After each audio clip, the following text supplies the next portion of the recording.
Olá, amada Igreja do Senhor, com muita alegria que eu venho compartilhar essa palavra preciosa, mas antes eu quero orar contigo, meu irmão, minha irmã. Deus querido, Pai amado, eu quero consagrar esse momento a Ti, levando a Ti, Senhor, cativa as nossas mentes, Jesus, e pedindo para que nesse momento toda e qualquer distração caia por terra, toda e qualquer atrapalhação, toda e qualquer voz ou ruído que tenta atrapalhar, de cada um parar e ouvir, que seja nesse momento paralisado todo o mal, e que cada um dos meus irmãos que ouvir essa palavra, Pai, tenha se edificado, vivificado, ministrado pelo Teu Espírito Santo, e após finalizar essa palavra, saiam, Pai, cada vez mais fortalecidos por Ti, em nome de Jesus. Amém e amém. Então, amados, quero compartilhar aqui essa palavra que fala sobre obediência e a bênção que é a obediência na nossa vida e o que ela nos traz de benefícios. Então eu quero compartilhar a palavra que está em Êxodo, no capítulo 8, a partir do versículo 20, que fala o seguinte: Depois o Senhor disse a Moisés: Levante-se bem cedo e apresente-se ao faraó. Quando ele estiver indo às águas, diga-lhe que assim diz o Senhor: Deixe meu povo ir para que me preste culto. Se você não deixar meu povo ir, enviarei enxames de moscas para atacar você, os seus conselheiros, o seu povo e as suas casas. As casas dos egípcios e o chão em que pisam se encherão de moscas. Mas naquele dia tratarei de maneira diferente a terra de Gósen, onde habita o meu povo. Nenhum enxame de moscas se achará ali, para que você saiba que eu, o Senhor, estou nessa terra. Farei distinção entre o meu povo e o seu. Este sinal milagroso acontecerá amanhã. E assim fez o Senhor. Grandes enxames de moscas invadiram o palácio do faraó, as casas dos seus conselheiros, e em todo o Egito a terra foi arruinada pelas moscas. Então o faraó mandou chamar Moisés e Arão e disse: Vão oferecer sacrifícios ao seu Deus, mas não saiam do país. Isso não seria sensato, respondeu Moisés. Os sacrifícios que oferecemos ao Senhor, o nosso Deus, são um sacrilégio para os egípcios. Se oferecermos sacrifícios que lhes pareçam sacrilégio, isso não os levará a nos apedrejar? Faremos 3 dias de viagem no deserto e ofereceremos sacrifícios ao Senhor, o nosso Deus, como Ele nos ordena. Disse o faraó: Eu os deixarei ir e oferecer sacrifícios ao Senhor, o seu Deus, no deserto, mas não se afastem muito e orem por mim também. Moisés respondeu: Assim que sair da tua presença, orarei ao Senhor, e amanhã os enxames de moscas deixarão o faraó, teus conselheiros e teu povo. Mas que o faraó não volte a agir com falsidade, impedindo que o povo vá oferecer sacrifícios ao Senhor. Então Moisés saiu da presença do faraó e orou ao Senhor. E o Senhor atendeu o seu pedido. As moscas deixaram o faraó, seus conselheiros e seu povo, não restou uma só mosca. Mas também dessa vez o faraó obstinou-se em seu coração e não deixou que o povo saísse. Então, amados, quero compartilhar o que o Senhor ministrou no meu coração e eu creio que vai ministrar no teu também. Quando Moisés foi chamado pelo Senhor, lá quando ele apareceu naquela sarça ardente, né? Moisés, ele se sentiu tão pequenininho diante do plano que Deus tinha para ele. Assim é para mim e para você. Deus tem um plano grande, algo maravilhoso. O Senhor tem algo, uma promessa de te usar, de me usar de forma poderosa nas mãos dele, para que o nome dele seja engrandecido e exaltado. Aleluia! E a gente vê que no início, o que Moisés disse? Senhor, eu não sei falar, Senhor, né? Eu sou tão pequenininho. Enfim, Deus estava dizendo: eu estou contigo e vai lá, meu filho. Ele estava o quê? Esperando obediência do coração. Tá bom, meu filho, então já que tu não sabe falar, tá bom, pega o teu irmão Arão para ir contigo. E aí começou todo o processo, né, lá no início, né, quando foram até o faraó, e aí quando no início Deus disse para usar ali da vara, que se tornaria uma serpente. Aí o faraó chamou os feiticeiros e magos do Egito e também conseguiram transformar, só que a diferença é que a vara de Arão foi a única que diz que engoliu todas aquelas serpentes e matou todas elas, né? E assim foi sucessivamente. Só que quando chega aqui, que já estamos falando da quarta praga das moscas, tem algo precioso que acontece. Aqui a gente não vê Arão falando com o faraó, a gente vê Moisés, já cheio da unção, da ousadia, da coragem de Deus, porque foi para isso. E é Deus que nos capacita, amados. Quando Ele diz que é Ele que capacita, é Ele que chama e é Ele que capacita. Ele não chama os capacitados, Ele capacita os escolhidos. E eu e você somos escolhidos. Ele só espera o quê? Obediência. E algo precioso que também fala aqui nessa palavra, que me lembrou muito, é que lá em 1 Samuel, ele fala algo que Deus ele espera de nós. Ele não quer sacrifícios, ele quer obediência. Ele diz assim, Samuel, no capítulo 15, 22, diz assim: Samuel, porém, respondeu: acaso tem o Senhor tanto prazer em holocaustos e em sacrifícios, quanto em que se obedeça a sua palavra? A obediência é melhor do que o sacrifício e a submissão é melhor do que a gordura de carneiros. Então, o que o Senhor mais anseia é que nós tenhamos esse coração. E assim foi. Moisés respondeu quando o Senhor disse: levante-se bem cedo e se apresente. Ele se levantou e ele foi. E ele foi prestar culto ao Senhor. Entendeu? Porque quando nós vamos em obediência, nós também estamos prestando culto ao Senhor, vivendo o ide dele, em obediência a ele. E quando ele foi, algo que o Senhor fez o sobrenatural.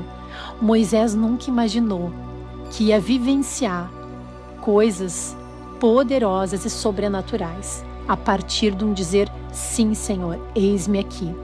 Ele viu uma vara se transformando em serpente, ele viu a água se transformando em sangue, ele viu sim as rãs caindo, os piolhos, as moscas e tantas outras pragas que vieram. Mas o que chama atenção aqui, amados? Ele diz assim, o Senhor fala algo precioso no versículo 22, mas naquele dia trarei de maneira diferente a terra de Gósen, onde habita o meu povo, né? O povo de Deus, que somos nós, nenhum enxame de moscas se achará ali, para que você saiba que eu, Senhor, estou nessa terra. Farei distinção entre o meu povo e o teu povo, e este sinal milagroso acontecerá amanhã. E aí a gente vê algo se cumprindo na palavra de Deus, que a gente lê lá em Salmos 91, quando ele fala aqui, ó: você não temerá o pavor da noite, nem a flecha que voa de dia. Nós estamos no mundo, amados. Muitas pragas, pestes acontecendo ao nosso redor. Mas aqui o Senhor está dizendo: eu é que te guardo. Então ele fala: nem a peste que se move sorrateira nas trevas, nem a praga que devasta ao meio-dia. 1000 poderão cair ao teu lado, 10.000 à tua direita, mas nada o atingirá. Você simplesmente olhará e verá o castigo dos ímpios, se você fizer do Altíssimo o seu abrigo, do Senhor o seu refúgio. Então aqui o que o Senhor está dizendo? Filho, filha, nenhum mal vai chegar na tua casa, nenhuma desgraça vai chegar à tua família. Mas é importante entender que tu precisa fazer de Deus o teu abrigo e tu precisa fazer do Senhor o teu refúgio. Ele precisa ser o teu Senhor, o teu Salvador, aquele com quem você vive essa comunhão diária. E em contrapartida aqui, amados, a gente vê o faraó. Quantos de nós, mesmo conhecendo Deus, vendo todos os milagres, como ele estava vendo aqui, também tinham um coração obstinado? O que é um coração obstinado? Um coração obstinado é aquele que decide, mesmo sabendo que não é essa vontade que Deus está me dizendo, mas eu vou fazer o errado. Eu mesma, quando aceitei Jesus, lá na minha adolescência, quantos anos eu passei, ainda em áreas da minha vida que eu não entregava o controle totalmente ao Senhor. E eu precisei ir para um relacionamento bem destrutivo. E virar o vaso, o caco, e ir para a casa do oleiro e pedir: Senhor, agora me reconstrói. Agora eu te entrego tudo, Pai. Perdão porque tantos anos eu fiquei literalmente achando que o Senhor não tinha o melhor para mim. Quantas vezes eu não confiei nas tuas promessas, Pai. Quantas vezes eu achei que eu tinha que ter o controle, sim, e eu não te obedeci, entregando a minha vida por completo nas tuas mãos. não te deixando ser verdadeiramente o Senhor, aquele que toma esse lugar de controle e faz o extraordinário. Quantas vezes, amados? E sabe por quê? Porque nós duvidamos. Porque nós duvidamos. Duvidamos do amor de Deus. E eu quero dizer que a incredulidade que derrubou Judas, porque ele se recusou a confiar no tempo de Deus, né? A incredulidade que endureceu o coração de Saul, seus olhos se fecharam para a retidão dos caminhos de Deus. A incredulidade que manteve os israelitas no deserto por 40 anos, porque questionaram a capacidade de Deus em guiá-los. E também foi a incredulidade que no início abriu a porta da escuridão ao mundo criado para ser a pura luz. O jardim do Éden, que deve ter sido maravilhoso, amados. Mas pense, não tinha casas na época para limpar, refeições para preparar, roupas para passar. E Eva desfrutou desse mundo perfeito, que era o jardim do Éden. Um marido deslumbrante, um paraíso que era a sala de estar dela, Deus como um companheiro que ia todos os dias conversar com eles. Mas de alguma maneira, de alguma forma, em meio a todas essas bênçãos, o admirável tornou-se mundano e o extraordinário veio a ser cansativo. E a sensação incômoda do descontentamento compeliu Eva a vaguear em direção única de a única coisa que Deus havia negado, em desobediência, que era a árvore da ciência do bem e do mal. Então, amados, que nós possamos verdadeiramente entender que Deus nos ama. E a gente tem sempre esse desejo, né? De querer ter o controle, de querer compreender tudo. E a gente não entrega a nossa vida por completo. E precisamos todos os dias escolher e dizer: Senhor, Senhor, eu não sei o que é melhor para a minha vida. Eu não sei o que é o melhor para o meu dia hoje, Pai. Mas firma os meus passos, me conduz hoje na Tua vontade. Essa, minhas amadas, meus amados, precisa ser a nossa oração diária, para que nós não venhamos a cair na armadilha do mal, que é a dúvida da mente, que gera incredulidade, que gera afastamento do Pai, que gera murmuração, que gera descontentamento, mas que possamos nos aproximar do Senhor e experimentar da sua bondade, da sua misericórdia, da sua fidelidade, e saber que as coisas de repente não acontecem no nosso tempo, mas que o tempo do Senhor é perfeito, e que toda vez que de repente não acontece no teu tempo, é porque tu também está sendo preparada para receber o que o Senhor tem para a tua vida. E nós precisamos tão somente confiar no amor de Deus, na bondade do Senhor pela minha e pela tua vida. E é tão precioso quando a gente decide confiar e quando a gente decide, amadas, agradecer. A gratidão, a gente faz com que caia por terra o descontentamento. A ingratidão faz com que a gente literalmente quebre as barreiras que possam nos afastar da presença do Senhor. Mas a gratidão nos une à presença. A gratidão nos fortalece. A gratidão gera um fortalecimento de fé e de renovo e de renovação de mente, amadas. Porque nós vivemos no mundo mau, jaz do maligno. Mas nesse mundo, mesmo sendo do maligno, nós somos separados. E o mal não pode vir até nós, porque o Senhor guarda-nos. Ele é o guarda de Israel, Ele é o teu guarda, Ele é o meu guarda. Aleluia. E diz algo precioso, que até o faraó, vendo Deus, o Deus que ele servia, um Deus que estava fazendo poderosos, grandiosos, extraordinários feitos, ele disse: orem por mim.